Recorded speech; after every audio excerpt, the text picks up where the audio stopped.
Hey, this is Brindle Wolf. You're listening to Rise Awakenings, part of the Rise Radio Network where advice meets action, with programs to spark your growth, lift your spirits, and help you rise into your potential. Rise Awakenings, hear the call. Through the static, we break the wall. Your station, your voice where dreams awaken and climb. Rise Awakenings, now is the time. Rise Awakenings, let's rise together.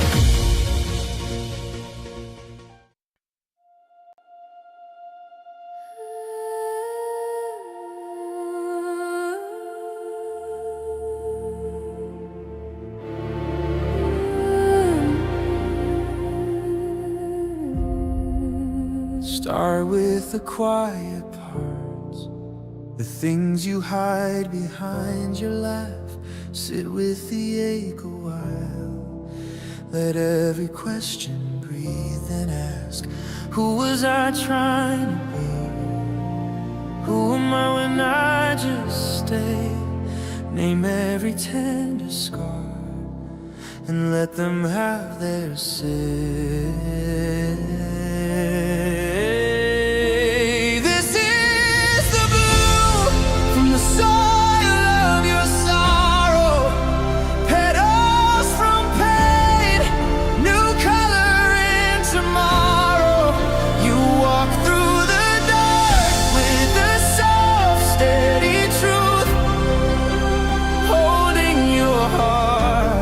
Till your heart carries you. This is the blue. Pages of old beliefs, stories that kept you playing small. Lay them out on the floor, see which ones never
the soil of your sorrow.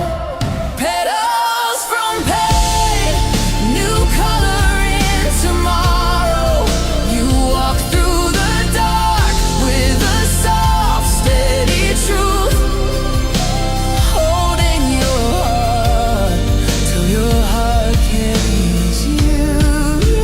This is the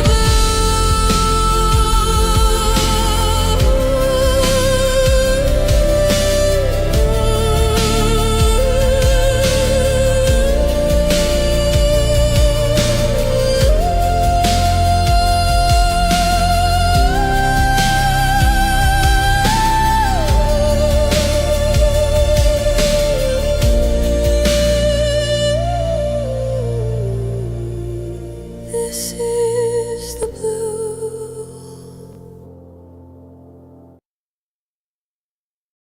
Welcome, my beautiful friends.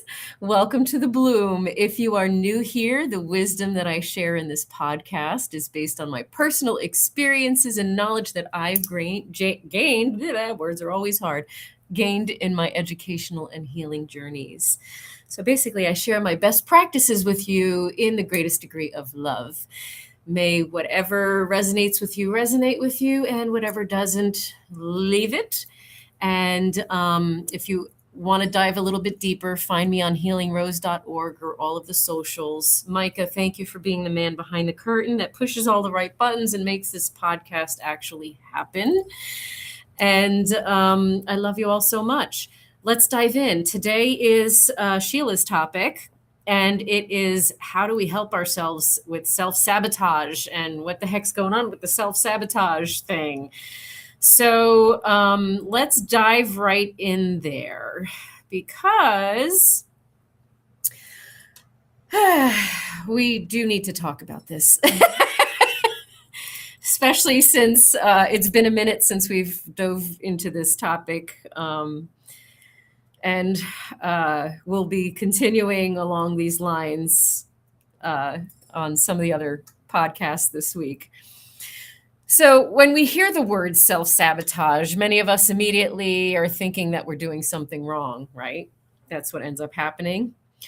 But what if self-sabotage isn't an act of self-destruction? What if it's an act of self-protection, right? What if we shift our perspective of what we're doing? That's a start, isn't it? Every behavior we call self-sabotage began as an intelligent strategy to help us survive. At a moment we didn't feel safe. At a moment we didn't feel loved, accepted, or enough. So today, rather than asking what's wrong with me, let's ask ourselves instead, what part of me is trying to keep me safe? Okay? First, let's find out what the heck self-sabotage is, right? Because the healing that we have to do has to begin with curiosity, not criticism. So when we're doing that self-awareness stuff that we talk about all the time on all of these shows, we're curious about ourselves. We're not going to criticize or shame ourselves. So in everyday life, self-sabotage is often quiet. It hides in our routines, in our thoughts, in our habits, in our relationships. Sometimes it looks like procrastination. Sometimes it looks like perfection. Sometimes it looks like staying busy so we never have to be still. Oof. When was the last time you were still for 5 minutes? 5 minutes feels really long when you're trying to be still.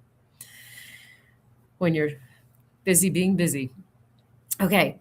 Sometimes it even looks like taking care of someone else's life and a livelihood and whatever before yourself, putting everyone else first before yourself, right? So with ourselves, procrastination can sound like, I'll start this on Monday, when there's no valid reason why you can't do it in that moment. You don't feel like it. That is an energetic thing. You don't feel like it because it's a heavy task for some reason. So in order to avoid that self-sabotage, let's instead not shift it to, I'm going to start on this day. Let's decide, what piece of this can I start right now to get the ball rolling, to get my momentum flowing? That's it. A simple shift. One tiny little step. Okay. Stop saying you're not ready. Stop saying you need to know more first. Stop saying I'm too old, I'm too young, I don't have the capacity, someone else could do it better. I think we can shift into stuff like resting when our body needs rest instead of ignoring ourselves. Skipping, right? We skip meals instead of nourishing ourselves with food that leaves us, we we feed on stuff that leaves us depleted and don't nourish ourselves. That's self-sabotaging. So we can choose to say, no, that's not healthy for me. What can I choose instead in this moment? We scroll instead of quietly sitting with ourselves, right? We need some noise in our heads.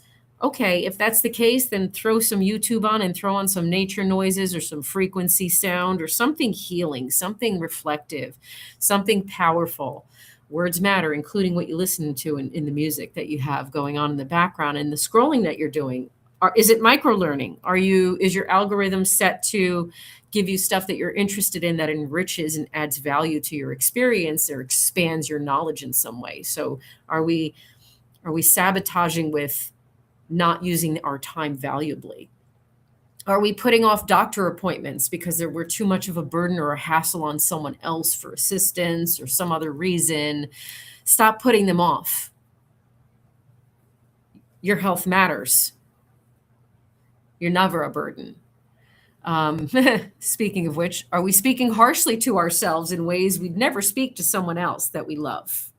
That one's my absolute favorite, because that is the way that we're all taught to talk to ourselves. I'm going to speak directly in the camera for this one, because this one is the piece that's where I start when I start working with a client and I pick one thing for them to focus on, working on consciously.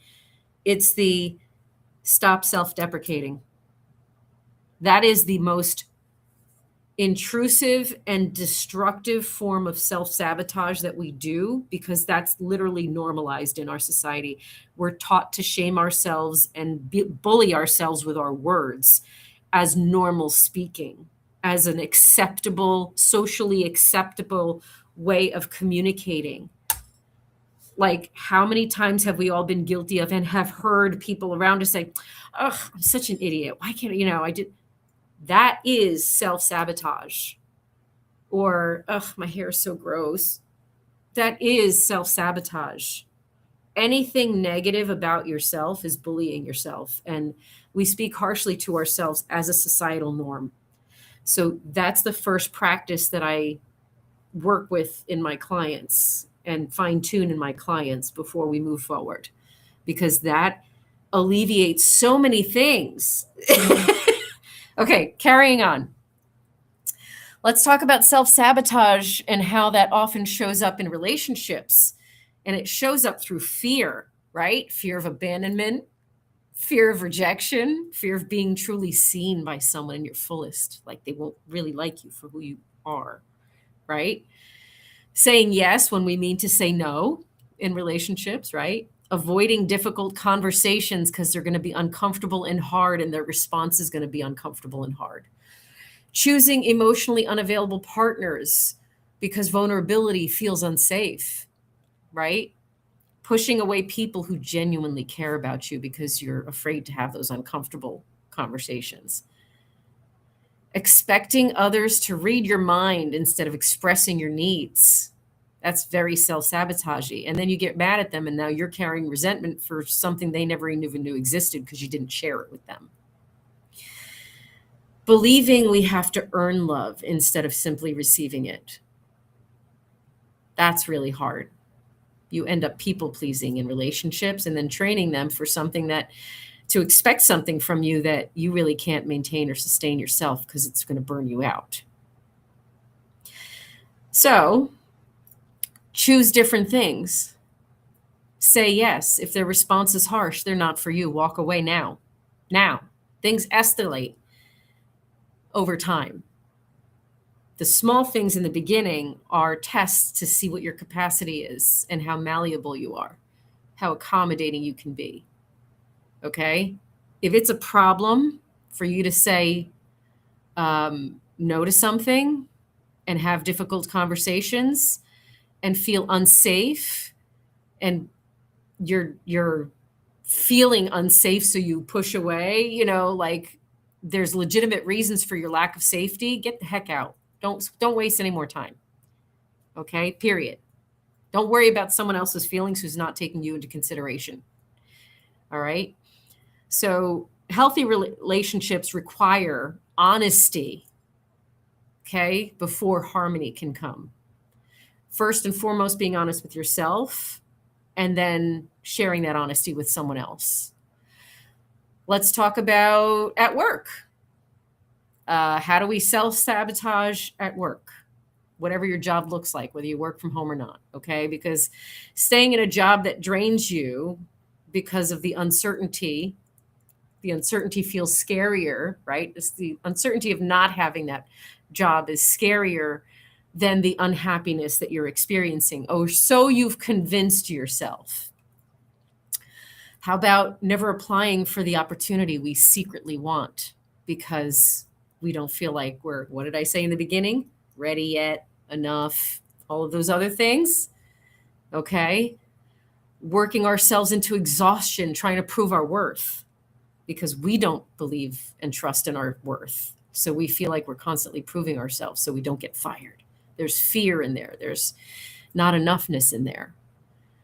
So we can also self-sabotage ourselves by believing our value comes from our productivity. And now we're people-pleasing and over-giving and over-functioning, looking for perfection from ourselves that doesn't make sense. How about playing small so others won't feel uncomfortable with your success? I need a minute for that one.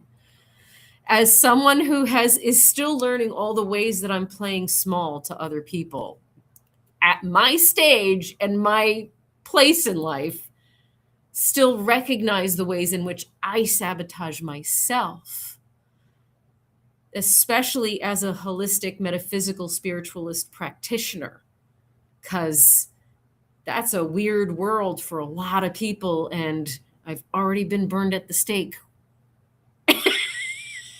It is scary to be my fullest expression in a world that doesn't necessarily accept.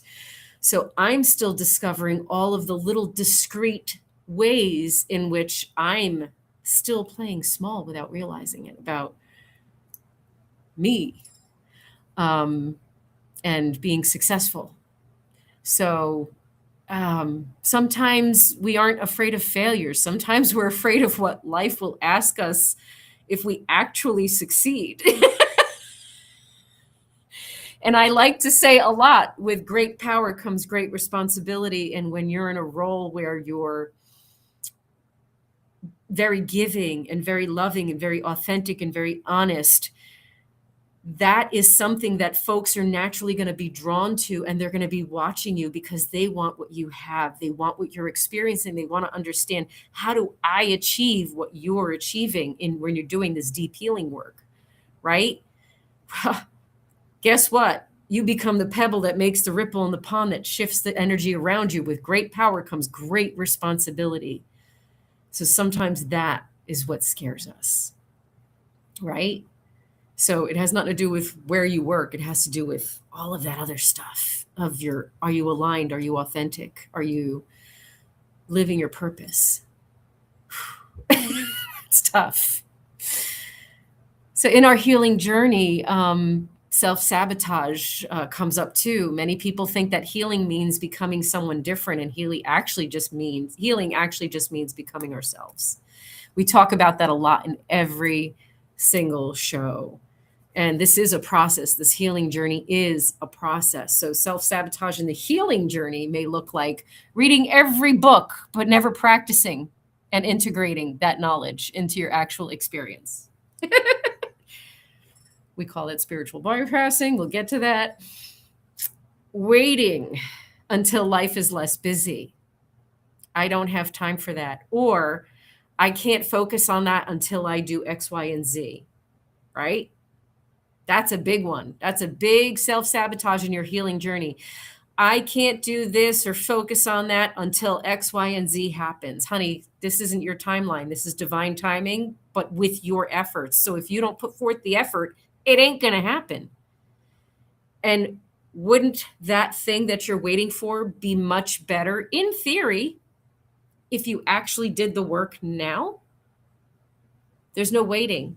You're not going to be less busy. Shift the priority to you. You have time. And kidding, not kidding, this is how I help my clients get over that hump.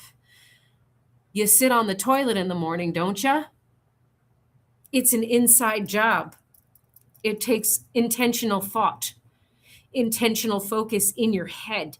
You take a shower, don't you? You brush your teeth, don't you? You're standing online at the grocery store, aren't you? Focus intentionally, okay? The healing work is in here.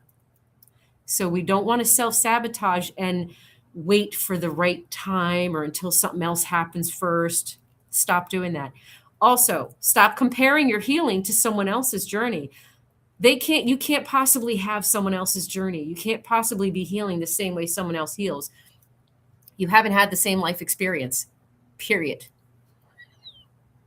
You haven't even had the same life experience as your siblings because you're a unique human. You're going to have your own internalization and interpretation of what your experience is. Stop comparing. That's very self-sabotaging on the healing journey, especially when you're thinking of, I should be over it by now, or, this is too uncomfortable for me. Don't do that. It's going to be uncomfortable. Growth is uncomfortable. That's how you know you're really actually doing it. But if you're working with someone and helping yourself through it, and you're receiving the guidance to do it in a more effective, less painful way, where you're not going to get stuck in rabbit holes, then you're going to be okay. You have to trust yourself, trust the process. So don't overthink it, and don't shame yourself or judge yourself for where you're at in your journey.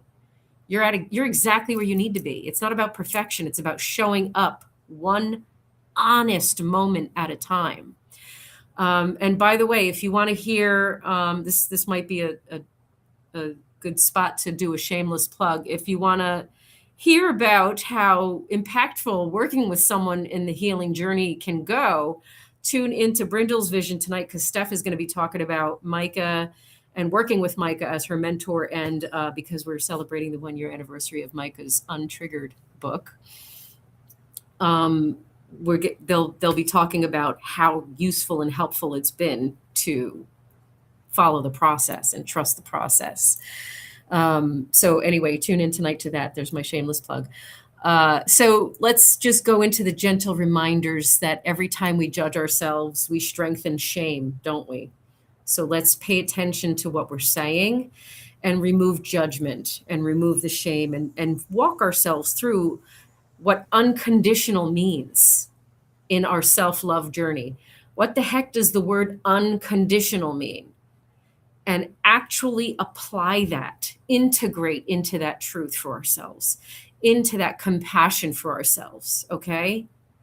Every time we become curious about ourselves, we strengthen the healing process and make it easier for ourselves, okay? It's a lot of mindset shifting that happens.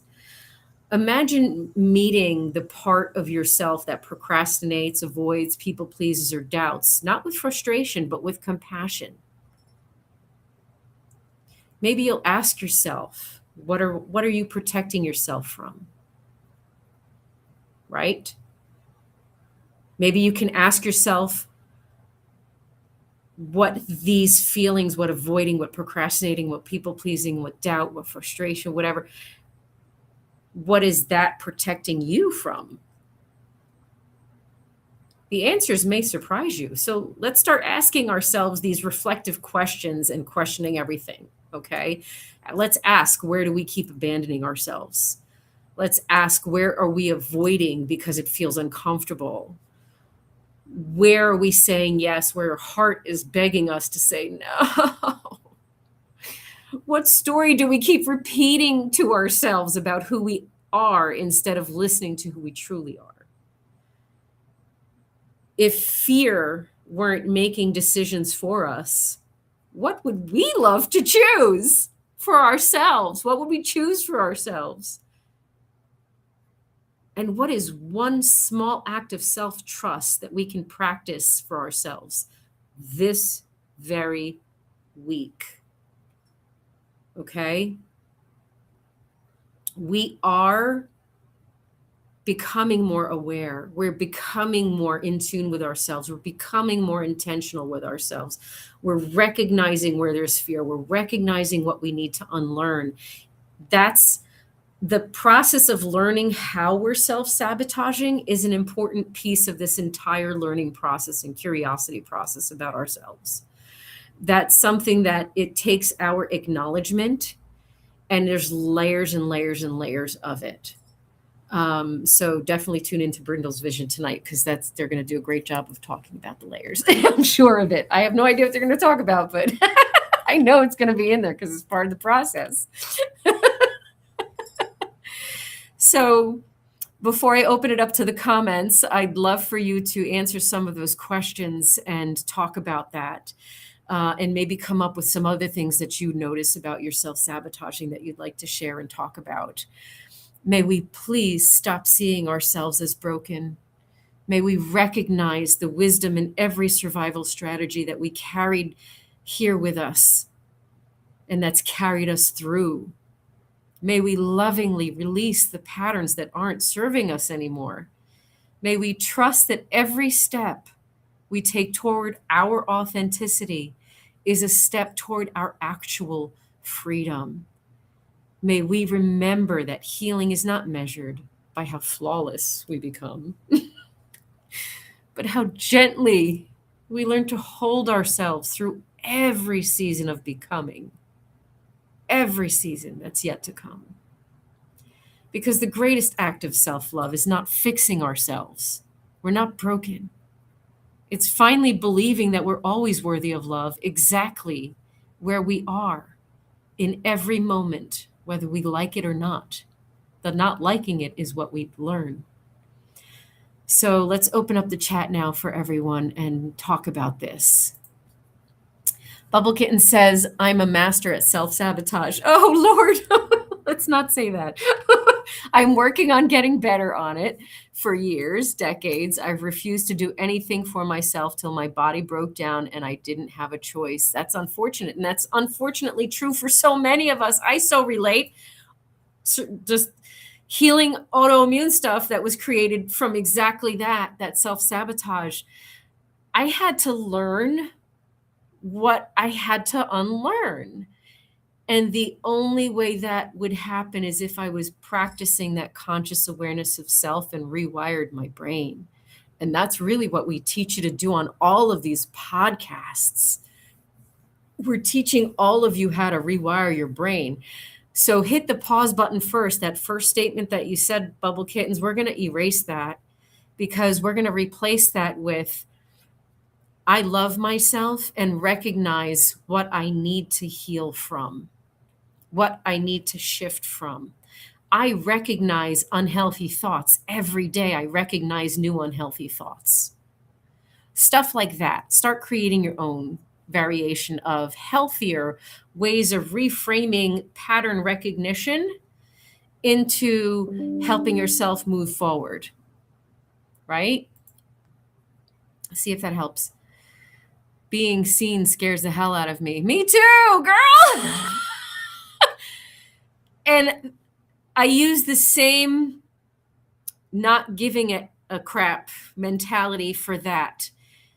Because at the end of the day, I'm going to irritate other people who don't understand me or resonate with me at all. There are billions of people on this planet. We all need to adopt this. Why do I have to care about everybody else's feelings? And that comes with their limitations of their experience. They haven't had my life. They don't know what I'm talking about. They haven't done my dive deep in decades worth of research and knowledge absorption. They haven't. So it's okay to be seen, because If I'm not seen, how are the ones that are supposed to resonate with me supposed to find me specifically? So wave your weirdo flag, girl. The other weirdos need to find you. What's next? Bubble Minty says, my biggest self-sabotage is self-confidence or lack thereof. I'm confident in myself unless it's something skill, talent-based, then I'm full of self-doubt. Okay, let me pause that button for a moment right there. Because are you comparing yourself to who do those skill, talent, quote unquote, based things? Because everything requires a skill and a talent in every area of experience. So are you being very specifically pointing at what a skill and a talent is defined as for you, and limiting what you are already skilled and talented at because you're not acknowledging those aspects of yourself as being skilled and talented, and you're trying to force yourself into someone else's box? I like to say, I can't be good at everything. I used to compare myself to everyone, but I was raised in an environment where comparison was how they moved you forward with shame. Well, why can't you be like this one? Or how come you don't try what they're doing? Right? I'm not them. It's that simple. We're not talented in I say I can't be good at everything now. I can't be photographer for shit. I take like a zillion photos because one of them's got to be good out of the zillion, not because I have an eye or a talent for it. And then there's people that take a photo and they snap once and it looks like it belongs in the National Geographic or Architectural Digest. We can't be good at everything, and I cannot have every skill and talent on the planet. So reframe it for yourself and start acknowledging what you actually are skilled at. Okay? Next. Who's next? Bubble Kitten says, how do you get past the throwing up feeling of being seen and doing the things that go against self-sabotage? Ooh, we have to do psychology tricks on ourselves for this one. In our rewiring, sometimes we do need to assist ourselves in whatever ways that we can. Sometimes that's going to look like putting yourself into a character and deciding that this character is proficient at what it's doing. Okay? Maybe that's an idea. Maybe you remind yourself with all the evidence that you have in the past of how safe and supported and held and loved and revered you were in specific circumstances and situation with the right people, so that you can remind yourself how safe it is to be seen. So there's another thing that you can do to help yourself. You can talk to your nervous system in the moment that your body's reacting in panic of being seen, and use all of those body tools and tricks and psychology tricks of we are safe, and then heart-centered breathing that we talk about a lot. There's so many different things that we can do to assist our mind, body, and spirit in the moment when we're having a physiological response, because we're reminding ourselves that physiological response came from the toxicity that we were surrounded with in our trauma. It was dangerous to be seen, period. That's our conditioning and programming. So we really need to be on the other end of that spectrum and talk to ourselves and tell ourselves, we're okay. This isn't that. That's not this. Right here and now, I have something to offer, and by golly, someone can benefit from it. So I'm going to be seen, and I don't have to be accepted, liked, validated by anyone who doesn't resonate with me. I'm okay with that. And guess what? Block and delete is my favorite. People out there have opinions, and they have their limited belief that sharing their projecting their opinion on you in a shameful, judgmental way is what the right thing to do is. That's their limited perspective. We can block and delete. That don't belong in our life. We can block and delete people. We can share, that doesn't align with me. That might work for you, but that doesn't align with me. We can share our truth. Okay, who's next? Michael, I think mine started as a self-defense mechanism, so that if I said the things before anyone else could, it hurt less because it took away their power. It became a comedic engaging. And am I saying that right? And here we are. Exactly. So I personally have experienced that as well, because it is a self-preservation experience to self-sabotage and self-deprecate. It does diffuse the power dynamic when we play it off. But what we're doing is teaching people that they can abuse us and we're okay with it. So that's why we don't do that anymore. And I know you don't do that anymore, right? When I was first learning to not react emotionally when someone was trying to get an emotional reaction from someone, I have a good friend named Matt. I won't say names, but I just said it. Sorry, I'm cold reading. Who is just non-emotional, and I just played him in those moments and it worked. Oh, interesting. Okay, so at that time, I'm going to say that that's dissociating and emotionally bypassing in order to desensitize yourself in that situation. So in the past, I know you don't do this anymore, but for teaching purposes, words are hard. When we hit the pause button, our first job is to go within and hold ourselves into safety and compassion and strength and belief in ourselves. Maybe that's the practice you have in believing in yourself, is when you catch yourself having a feeling or a trigger, or it feels self-sabotagey, or you recognize the self-sabotagey, you go within yourself immediately and you give yourself that love and compassion. And unconditional love requires you remove judgment, remove projected expectations of whatever you were taught, remove the beliefs that aren't valuing you for who you actually are. So that will be your homework. Okay, where's next? Bubba Bintia says, yeah, people pleasing is one of my biggest issues. I've gotten better about it though. Yeah. So recognizing all the different ways we're abandoning ourselves. Yes, Marie.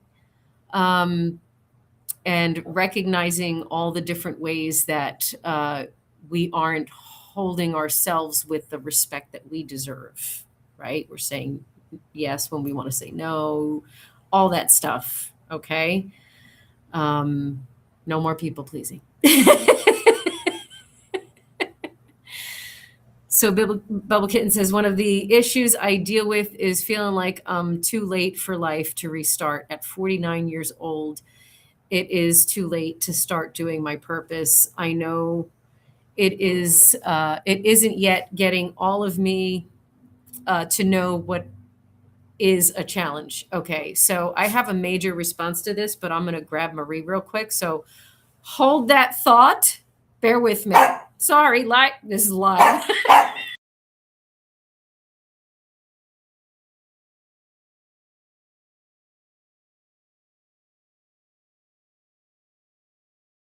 Marie wants to join us. Okay, so actually before this show, Micah and I were having a talk because someone had asked me once, like, why aren't you doing X, Y, and Z? And my response to that was a harsh one, because the reality is we live in a system where we don't get the opportunity to start life as a female if we happen to be one of those females who didn't have a progressive type of upbringing. It was more of the authoritarian, patriarchal, you go have kids and do what your job is, which is take care of the family and the guy and the whatever life throws at you kind of stuff. There's that, house, family, 2 dogs, 1.5 cars, kind of picket fence vision that society throws you into as the norm, when the reality is that has stripped you of any opportunity to start your life at any earlier point. There is no such thing as late, first of all. There isn't. We're not dead yet.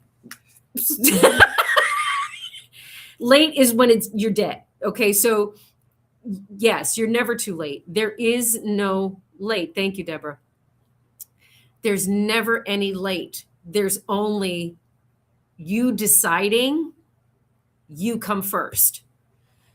We have decades to unlearn all of the ways in which our conditioning in this system has taught us to sacrifice ourselves and serve ourselves up on a silver platter so that we're in a supportive role so someone else can succeed.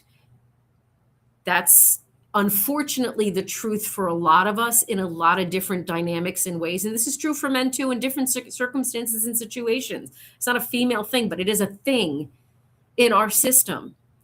So understanding the system for what it is helps you take the pressure off yourself and accepting fully that it's never too late for us to actually choose ourselves, because that's what becoming successful is.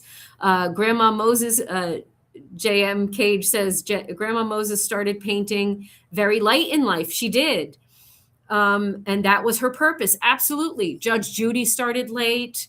Vera Wang started late. Like, what is late exactly? It's another one of those societal things that you can throw in the trash, because the only time is now. The past doesn't exist anymore. It's gone. It's done.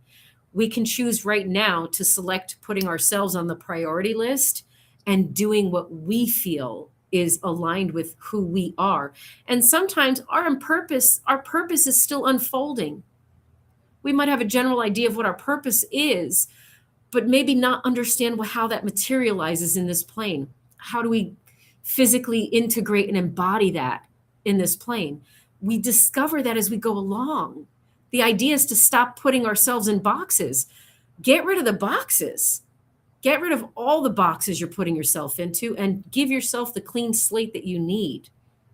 And decide a la carte how you're going to build yourself in your life and what actually feels aligned for you. Because the levels, sometimes you're going to notice through the process, yeah, that doesn't work for me anymore. I kind of learn new things now, and that really isn't vibing with me anymore. One of the biggest things we do in self-sabotaging is holding ourselves to something that we made a promise to, when stop making promises for things that you have no control over that might potentially be the change. The only thing constant is change. The only thing you can promise yourself is that you will show up and get better and better every day. And you will show up for yourself every time you notice it in a different way. Right? Cinder says, I go into myself, but it's not in nice ways. It's negative ways that I'm fighting to change. Right. The only way we can get out is to sit with what it is that's coming up from us and allow ourselves to decide that's not the truth. That's what was projected at me.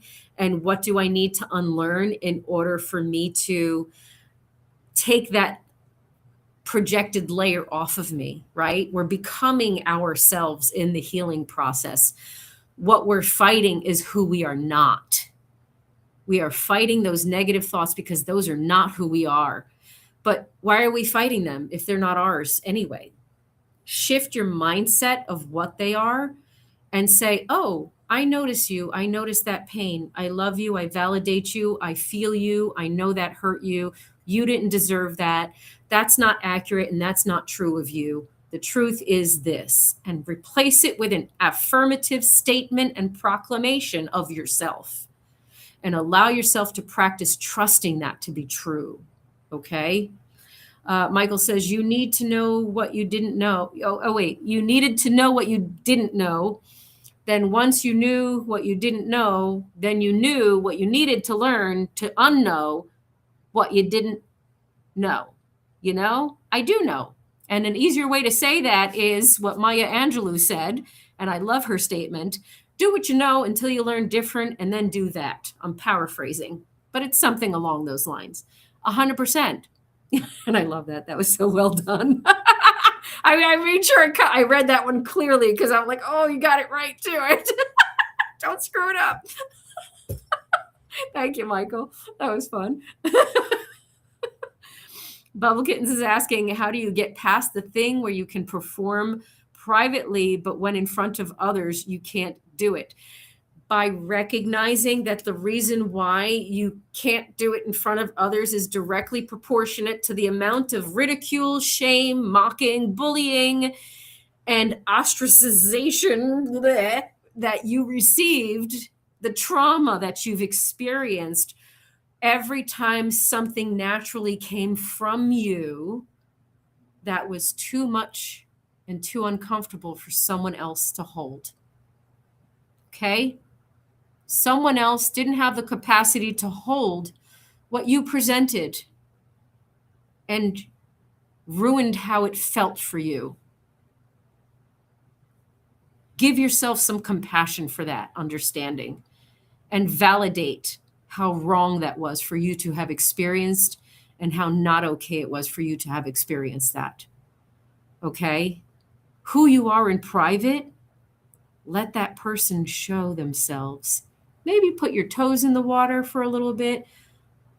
Do a little bit here and there, only with individuals who genuinely vibe with you.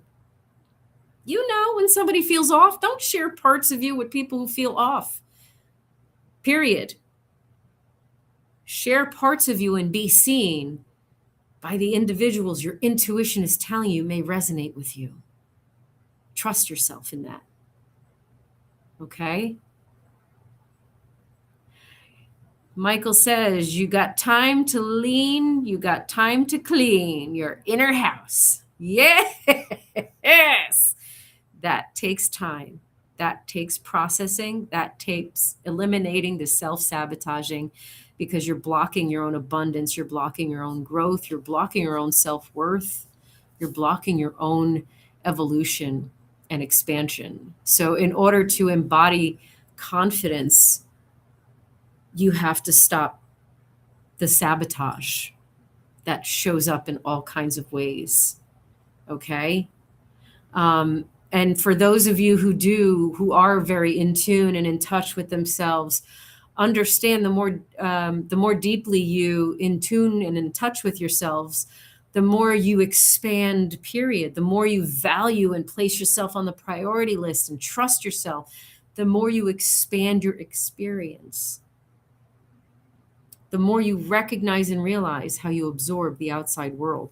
The outside world might not ever be as scary as what lies inside. But what lies inside is your true authentic self. It's not scarier than the outside world. The outside world tries to tell you who you are not. That's really scary. Tries to make you be someone you're not. Tries to decide for you and take your autonomy away. That's the outside world is way scarier. So guess what? Your inside world, the world that can keep you safe, the world that can empower you to say the heck with the outside world that isn't right for you, that can set boundaries with that world that isn't right for you. Okay? That inner world is begging for your curiosity and love. And the thank you, Deborah. The inside is the real beauty. The beauty on the inside. Right? So remember yourself. Remember that you are the true divine being, and who you are becoming is more aligned with the unconditional love that you already are, that you came into this world as before the outside environment that is uncomfortable because of the systemic issue, with your joy, your love, your being, your presence, who you are. You are so worthy of being seen. We all need to see you. We all need to see you so we all feel normal. Okay? Be seen amongst your peers. Be seen amongst individuals. Allow space for curiosity questions towards you without your ego taking it personally or taking it offensively. If you sense the energy of an intentional offense, block and delete as your friend. They're not for you. They're not curious. Be the bridge for those who are curious about you. Be seen. Educate folks on you. Who we're going to close out in just a minute. Saying that the outside world isn't as scary as the inside was to deliberately create an internal what the fuck. I hope you all got that. Wait, what the fuck? Because logically and realistically, the inside is not scary. We're just told it is. We get to love ourselves, even if it's going to feel weird doing it and uncomfortable and sad. Feeling the feelings, we're going to feel mad. We're going to feel sad. We're going to feel grief. We're going to feel the things that we're supposed to feel. But when we have the tools to navigate through it, we can do it effectively and not traumatize ourselves even more. And Maria's saying that it's time for the bloom to be over. Bubble Minty says, oh, like random grief? Because you're never over grief. You just learn how to live with it. Yeah, it evolves with you when you learn how to embrace the grief and shift your focus onto the joy instead of the lack. So the grief from joy of the experience is different than the grief from lack. The grief from finding peace with the radical acceptance of the knowledge that you really didn't want to have to learn that way and grieving a life never had feels different than being stuck in the mud of I never got to resentment. And Marie has also spoken her piece today and is asking me not to push her to the limit. So I'm going to close it there. And then for a special treat, Micah has the old Self-Sabotage song, because we've done this topic before, to play. And you'll hear a new one on Wednesday for our podcast on Wednesday. And I love you all so much. I love your faces. And I hope this really helped. And I'm giving you all a giant squeezy hug. And your job this week is not to sabotage yourselves intentionally. And when you do discover that you are, just simply say thank you for noticing and shift it into something different, because you love you. I love you. Go love yourselves. And I'm going to go love Marie.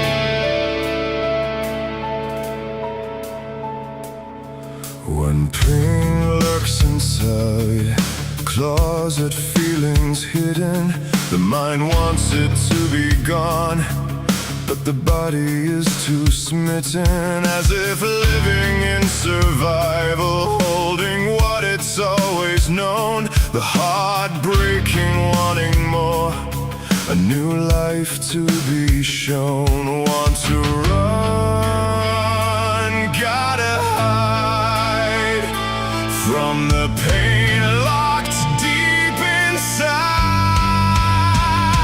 No avoiding, no bypassing what stays deep out of you. Can't patch it with a bandage, the darkness of what's true. Gotta face it, gotta feel it, go through it if you wanna heal it.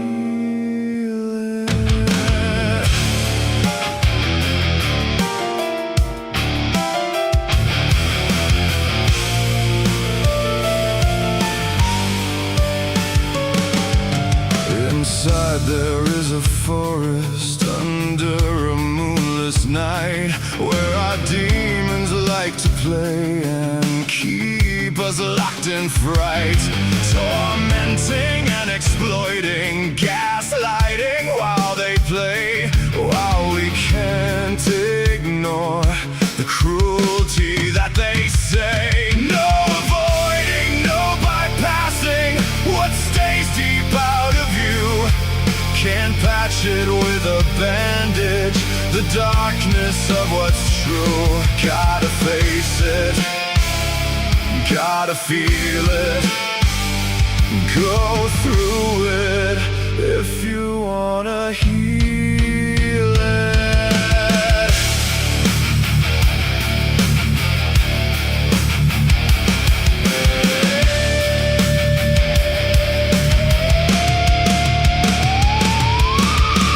You dug the hole, tried to kick them in, bury the demons of the dark night within.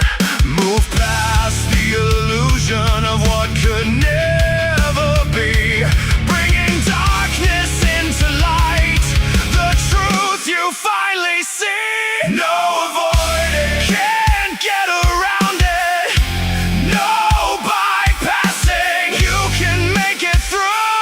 What was hidden deep is now in view, ripped off the bandage to the darkness of what's true. Part of you had to face it, let yourself feel it, went through it so you could finally heal it. Walk through the darkness, don't run from what's true. The light was waiting inside of you.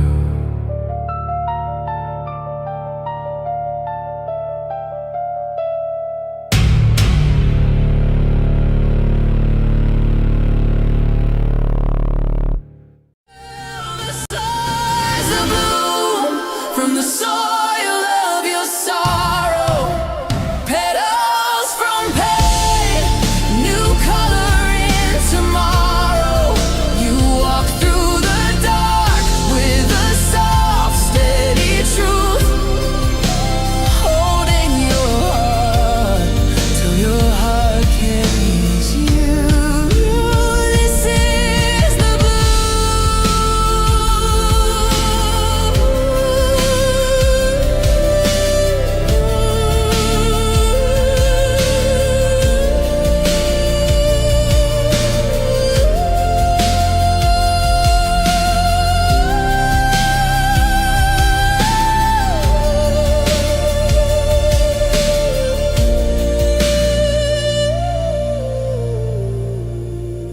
This is the blue.